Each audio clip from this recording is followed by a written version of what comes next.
Hey everyone, and welcome back to English Active Listening. It's me, Alyssa, your host, and I am absolutely thrilled to be here with you today. We're about to embark on a truly fascinating and, frankly, essential journey into the English language, as it's spoken, not just written, every single day. Our deep dive today is all about 25 English slang words you must know in 2025. Now, you might be wondering, why is it so incredibly important to grasp these informal terms when you're working hard to improve your English? Well, think about it for a moment.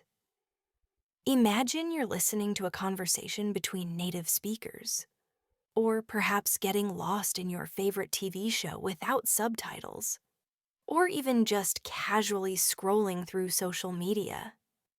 If you don't quite understand the slang, it can often feel like you're completely missing a secret code, can't it? Language, my dear friends, is a living, breathing, constantly evolving entity. It changes, it adapts, it welcomes new words and phrases into its fold, especially because of the incredible speed at which we connect and share information online. Slang, in essence, is the very heartbeat of everyday, informal conversations. It injects personality, it paints vivid colors onto our words, and it often carries a wealth of subtle meaning that shapes how people genuinely communicate with each other. For anyone on their English learning adventure, understanding slang isn't merely about adding a few cool new words to your vocabulary. Oh no, it's so much more profound than that. It's about grasping the overall feeling, the subtle nuances, the shared humor, and truly forging a deeper, more authentic connection with the language itself. In this very special episode, we're not simply going to give you dry definitions and then move on. We're going to truly explore 25 of the freshest, most widely used slang terms you'll encounter right now. Explain their meanings with crystal clarity. And most importantly, weave in lots of real-world examples and scenarios. This way, you can start to effortlessly recognize them when you hear them, genuinely understand them in context, and even begin to use them yourself with a newfound sense of confidence. So, whether your goal is to chat more comfortably with English-speaking friends, to fully immerse yourself in a new series from start to finish without confusion, or just to confidently navigate your online feeds, this episode is absolutely going to give you the inside story on what's truly current in the English language. Are you ready to supercharge your English listening skills and truly begin to sound like a natural, fluent speaker? I know I am. Let's jump right in and explore these fascinating linguistic gems. All right, let's begin our grand tour of these 25 essential slang words for 2025. We'll explore them one by one, giving you clear insights and vivid examples. First up, we have cap and no cap. These are incredibly common. When someone declares something is cap, they're essentially saying it's a lie or not true at all. It's a quick, informal way to call out an exaggeration or falsehood. On the flip side, saying no cap means no lie or for real, emphasizing that what was just said is completely genuine and sincere. Imagine a friend excitedly telling you, "I just saw a celebrity walking their pet tiger down the street, no cap." Here, no cap is meant to convince you that this unbelievable story is actually true. Or if someone boasts about scoring 100 points in a game, you might playfully respond, "Dude, that's cap." No one gets 100 points. It's all about truth versus exaggeration. Next, let's talk about simp. This term describes someone who is perhaps trying a little too hard to win the attention or affection of another person, especially romantically, often by being overly eager, overly complimentary, or even seeming to sacrifice their own self-respect. It's usually used in a lighthearted, teasing, or sometimes slightly critical way. For instance, if you see someone constantly doing favors or buying gifts for someone they admire, even when it feels unappreciated, you might hear their friends jokingly remark, "Wow, he's really being a simp for her right now, isn't he?" It points out behavior perceived as a bit too submissive in the pursuit of affection. Then there's rent-free. This is such a great visual. When something lives rent-free in your head, it means you're thinking about it constantly, without any effort. And it just occupies your thoughts, sometimes to an annoying degree. It could be that incredibly catchy song you heard on the radio, a particularly funny moment, or even a frustrating situation that you just can't stop replaying. It's a humorous way to admit something has completely taken over your mental space.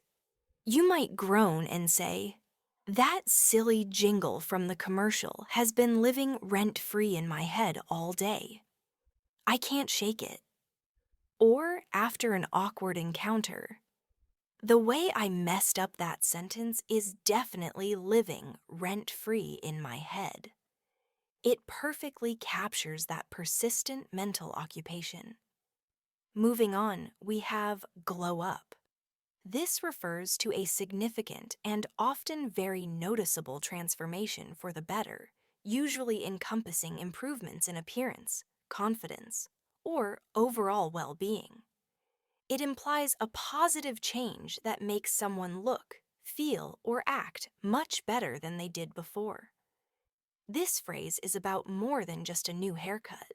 It's about a holistic improvement. So if you stumble upon an old photo of a friend who now looks absolutely stunning, you might exclaim, "Wow, she really had a major glow up since high school. She looks fantastic and so confident." It's a celebration of personal growth and transformation. Another very common term, especially online, is IYKYK. This is an acronym standing for If You Know, You Know.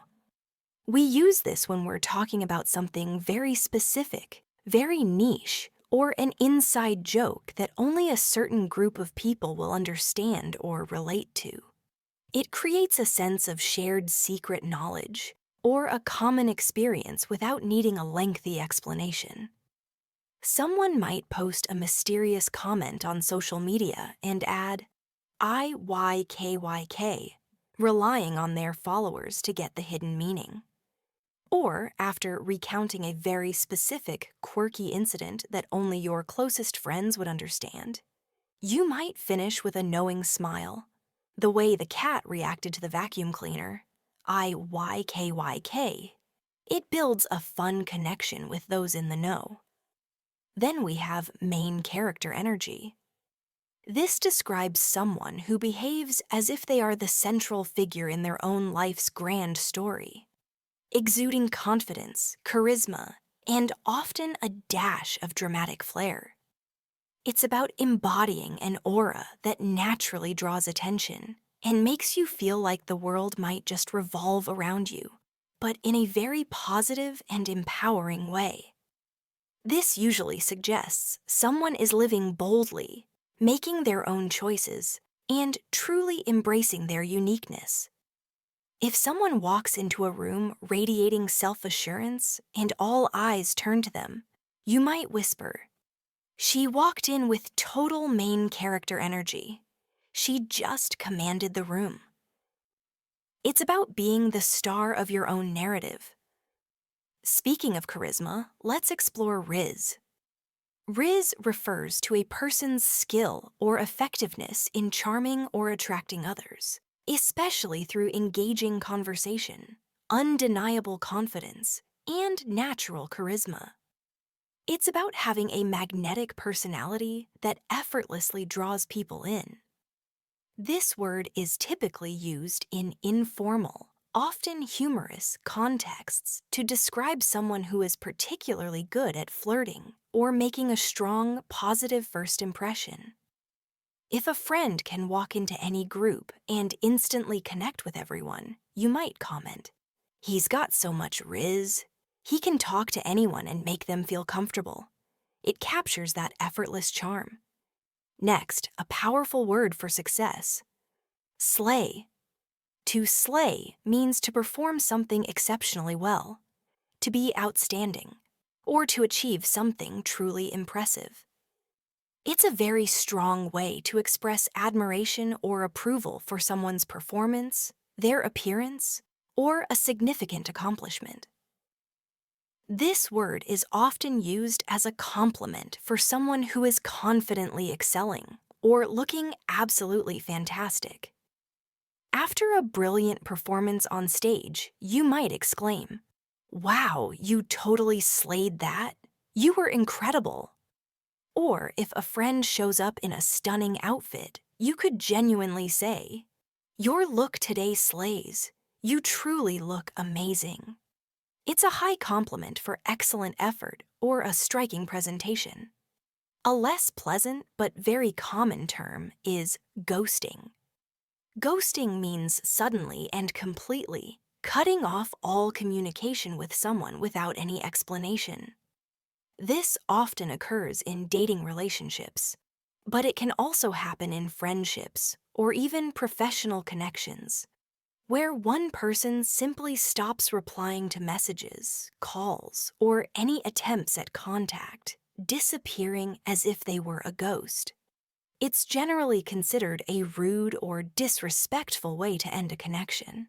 You might hear someone complain, "After our third date, he just completely ghosted me.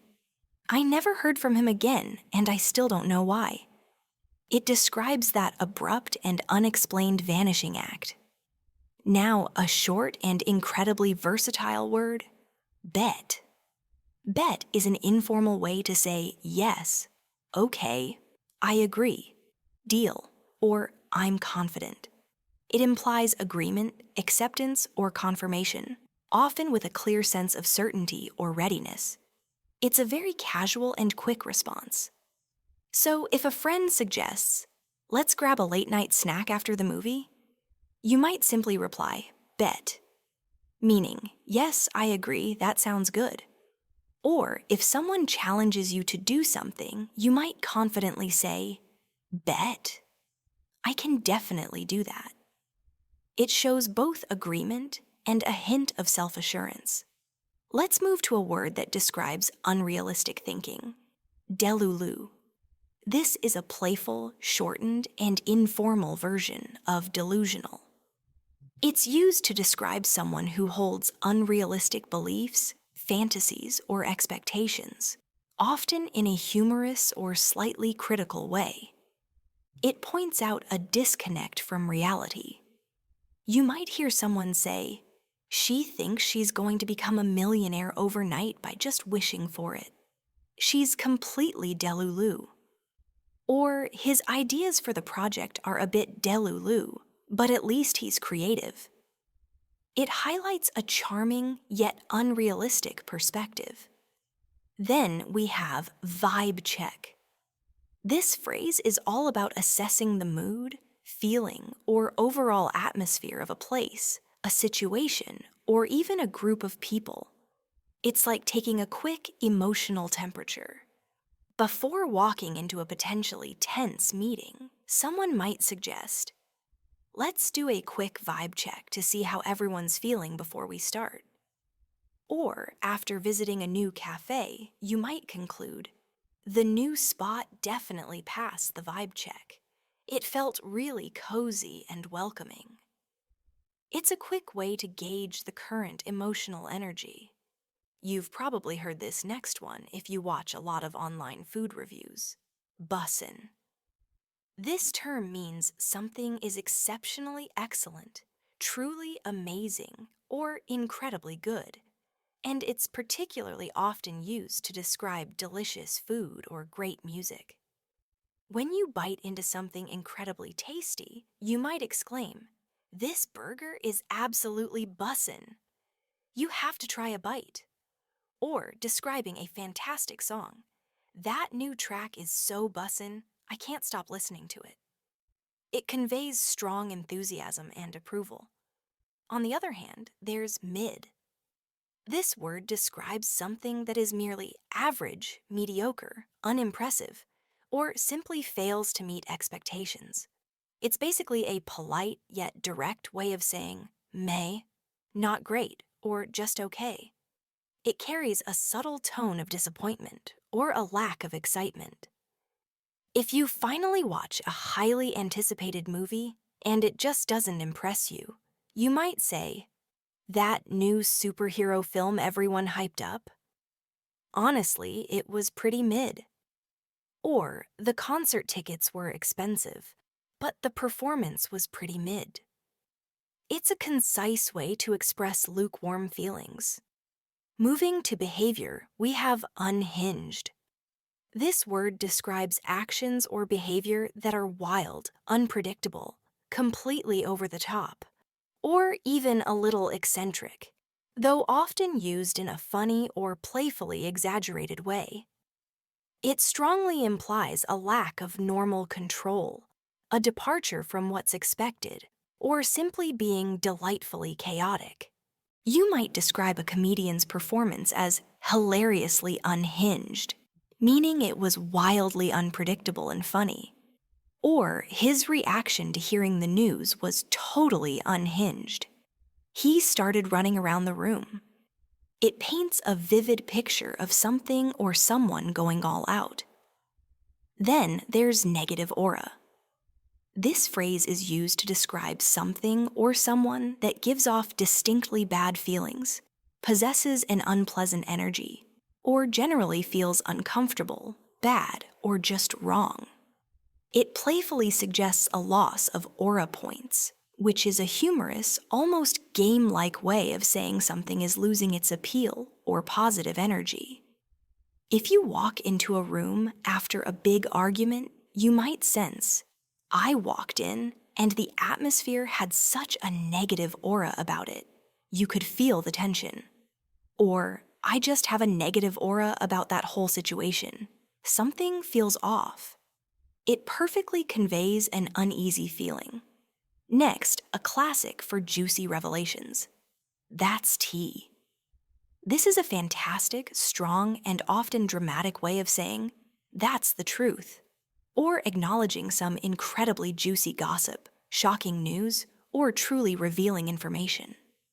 The word tea by itself has meant gossip or scoop for a while, and "that's tea" is a popular extension of that idea.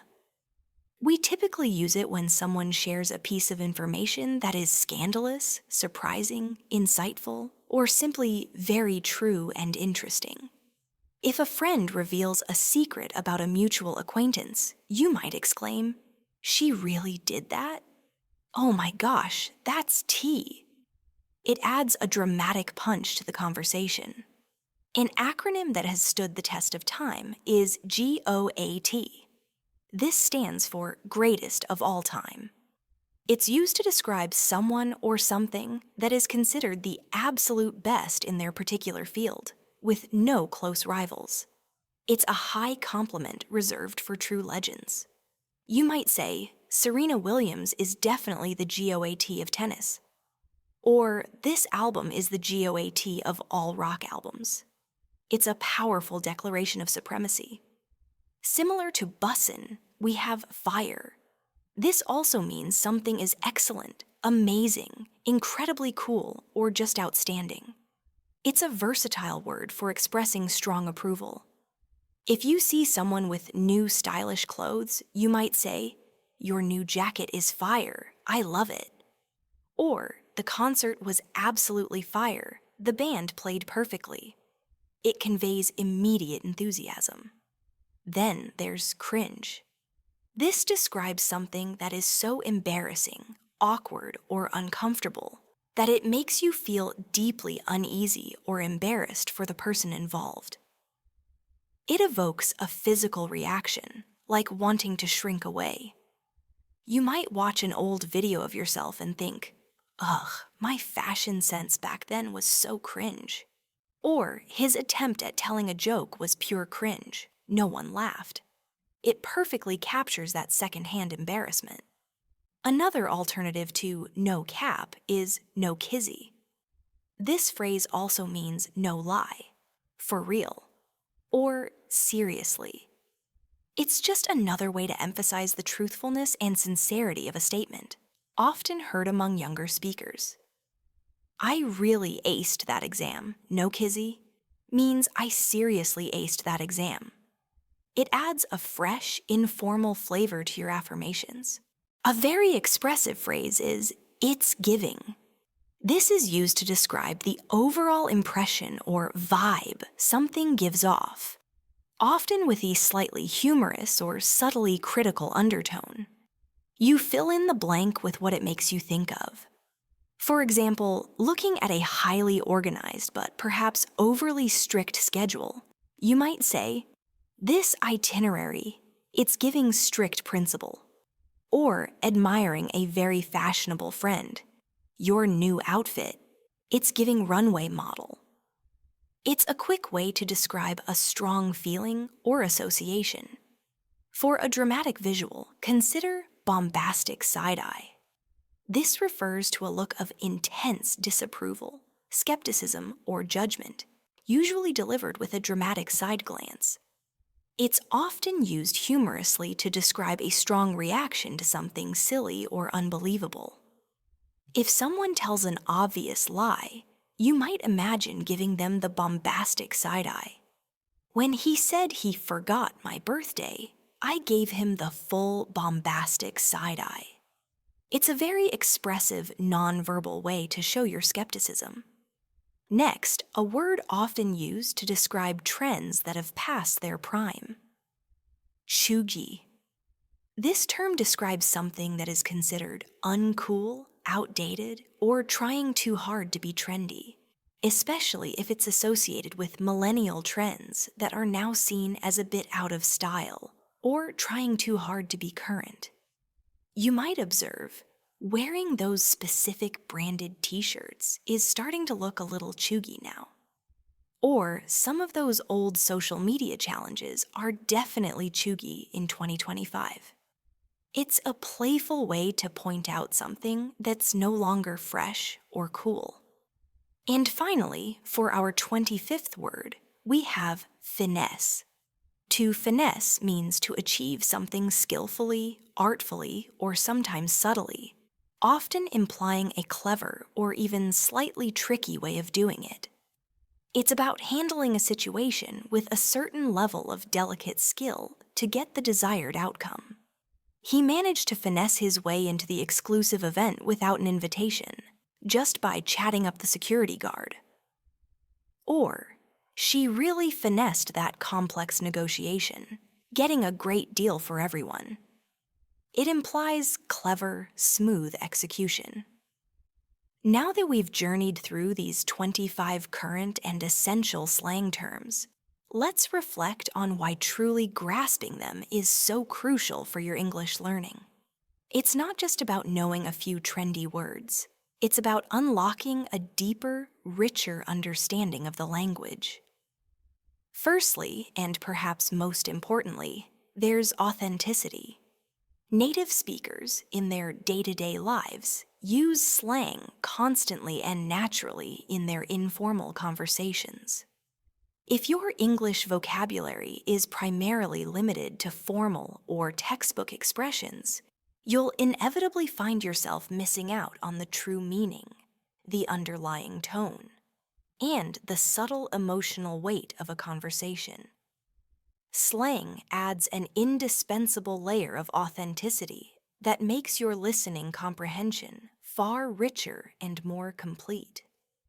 It effectively bridges the gap between what you might read in a grammar book and how people actually talk and feel. Secondly, and this is a profound point, context is king. Slang often isn't meant to be taken literally, is it? We just explored how "let them cook" isn't about preparing a meal in the kitchen. Brain rot isn't a medical diagnosis you'll find in a dictionary. To truly understand these expressions, you absolutely need to grasp the cultural context, the implied meaning, and the often humorous intent behind them. This necessity forces you to engage more deeply with what you're hearing. You'll naturally start paying closer attention to intonation, to the speaker's body language, to the overall situation, and to the subtle emotional cues, all of which are absolutely vital components of truly effective active listening. It trains your ear and your mind to see beyond just the individual words and to comprehend the full picture. Thirdly, it genuinely fosters connection. When you understand and can even appropriately use slang, it helps you connect with native speakers on a much more personal and informal level. It signals that you are engaged with the dynamic culture of the language, that you're clued into current trends, and that you are willing to embrace the ever-evolving nature of communication. This shared linguistic understanding can make you feel more like an insider within conversations, rather than an outsider who's simply translating words in their head. It also allows you to fully appreciate the humor, the wit, and the sheer creativity embedded in modern English. It truly builds rapport and opens doors to deeper interactions. Finally, and this simply cannot be overstated, it cultivates immense confidence. The more completely you understand what you hear, the more naturally confident you become in your own English abilities. When you can follow a fast-paced, slang-filled conversation without feeling lost or confused, it dramatically boosts your confidence not only to listen, but also to actively participate and use the language more freely and spontaneously yourself. It truly empowers you to move beyond just understanding individual words to genuinely understanding people, their emotions, and their intentions. This kind of confidence directly leads to greater fluency and, crucially, a much more enjoyable and rewarding language learning experience. Remember, the world of slang is incredibly dynamic. New words emerge constantly. Old ones might gradually fade into obscurity, and meanings can even subtly shift over time. So, staying curious, staying observant, and continuing to immerse yourself in how native speakers genuinely communicate is absolutely key to your ongoing success. And please don't ever be afraid to simply ask what a word means if you hear it and don't quite understand it. Most native speakers will be genuinely happy to explain and truly appreciate your interest in their language. And that, my fantastic active listeners, brings us to the exciting conclusion of today's comprehensive deep dive into these 25 English slang words. You absolutely must know in 2025. I truly hope this episode has illuminated some of these incredibly common and vibrant terms for you. And, more importantly, that it has equipped you with the practical knowledge and increased confidence to better understand and even begin to naturally use them in your own English interactions. Now, for your English active listening homework for today. Yes, there's always homework, but it's always the fun kind. Over the next few days, I want you to make a conscious and deliberate effort to listen actively. Pay much closer attention when you're watching English TV shows, streaming movies, listening to podcasts, or even just enjoying music. Can you hear any of these slang words being used in their natural habitat? How exactly are they used? Who seems to be using them? Then, and this is crucial, I want you to practice. Challenge yourself. Try using just one or two of these slang words in a sentence, either by yourself as you think in English, or even better, with a language partner or a trusted native English speaker. Start small, experiment a little, and gradually build up your comfort level. Remember, consistent repetition is absolutely key to making these words feel natural. And finally, always stay curious and explore. This language learning journey is a never-ending adventure. If you happen to hear a brand new slang word that we didn't cover today, please don't let it stump you. Try to figure out its meaning from the surrounding context, or make a quick note of it and look it up later. Websites like Urban Dictionary can be a wild but surprisingly useful resource for current slang. Just be mindful of the informal and sometimes varied nature of the definitions. Thank you so much for tuning in to English Active Listening today. Your dedication and enthusiasm for consistently improving your English skills are truly inspiring to me. And it's an absolute pleasure to share this journey of discovery with you. Don't forget to show your wonderful support by liking this video, subscribing to the channel if you haven't already, and hitting that notification bell so you're always the first to know when our next engaging lesson drops.